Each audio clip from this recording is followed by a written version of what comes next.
বাংলাদেশ নদী আর সৈকতের দেশ, যার প্রায় 710 কিলোমিটারের বেশি দীর্ঘ উপকূল রয়েছে। কক্সবাজারের দীর্ঘতম সমুদ্র সৈকত থেকে শুরু করে কুয়াকাটার নৈসর্গিক সৌন্দর্য, উপকূলীয় পর্যটন আমাদের দেশের অর্থনীতি ও পরিচয়ের গুরুত্বপূর্ণ অংশ। তবে বিশাল এই সম্ভাবনার সাথে আছে বিশাল দায়িত্ব। উপকূলীয় পর্যটন বলতে বোঝায় এমন ভ্রমণ ও কর্মকাণ্ড যা উপকূলীয় এলাকাকে কেন্দ্র করে গড়ে ওঠে। এটি প্রতি বছর লক্ষ লক্ষ দেশি ও বিদেশি পর্যটককে আকর্ষণ করে। বাংলাদেশের জন্য এই খাত কর্মসংস্থান সৃষ্টি, স্থানীয় সম্প্রদায়ের উন্নয়ন এবং অর্থনৈতিক প্রবৃদ্ধির প্রধান স্তম্ভ।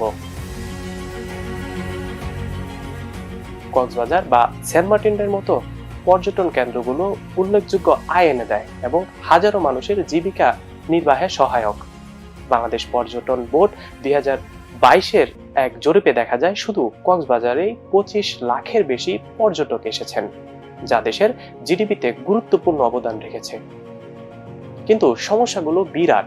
অপরিকল্পিত উন্নয়ন, দূষণ এবং প্রাকৃতিক আবাসনের ক্ষতি এই খাতের টেকসই উন্নয়নকে হুমকির মুখে ফেলেছে। উদাহরণস্বরূপ, নেচার কনজারভেশন সোসাইটি 2021-এর এক রিপোর্ট অনুযায়ী কক্সবাজারে বর্জ্যের 70% পর্যন্ত প্লাস্টিক, যা পরিবেশের জন্য মারাত্মক ক্ষতিকর। এই সমস্যাগুলো নিয়ন্ত্রণে না আনা হলে পরিবেশের ক্ষতির পাশাপাশি উপকূলীয় পর্যটনের দীর্ঘমেয়াদী ভবিষ্যতে ঝুঁকিতে পড়বে। তাহলে সমাধান কি? উত্তর হলো টেকসই পর্যটন।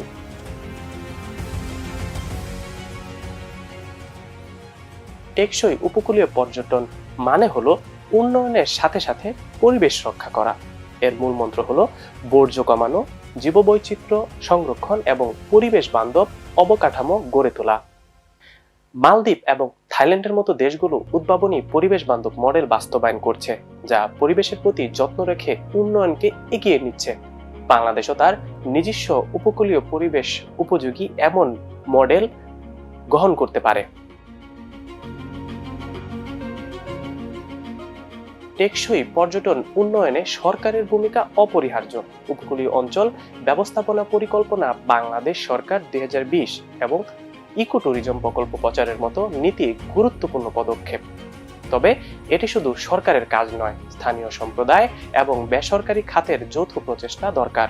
ওয়ার্ল্ড ব্যাংক রিপোর্ট 2023-এ বলা হয়, প্রশিক্ষণ কর্মসূচি, সচেতনতা বৃদ্ধি এবং সবুজ প্রযুক্তিতে বিনিয়োগের মাধ্যমে এই খাতকে টেকসই উন্নয়নের বৈশ্বিক উদাহরণে পরিণত করা সম্ভব।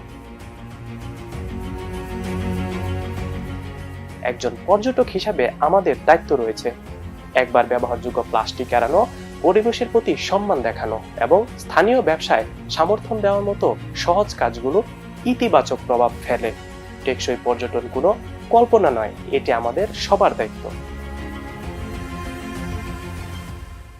বাংলাদেশ উপকূল শুধু পর্যটন কেন্দ্র নয়, এটি লক্ষ লক্ষ মানুষের জীবন ধারণের মাধ্যম এবং ভবিষ্যৎ প্রজন্মের জন্য একটি সম্পদ।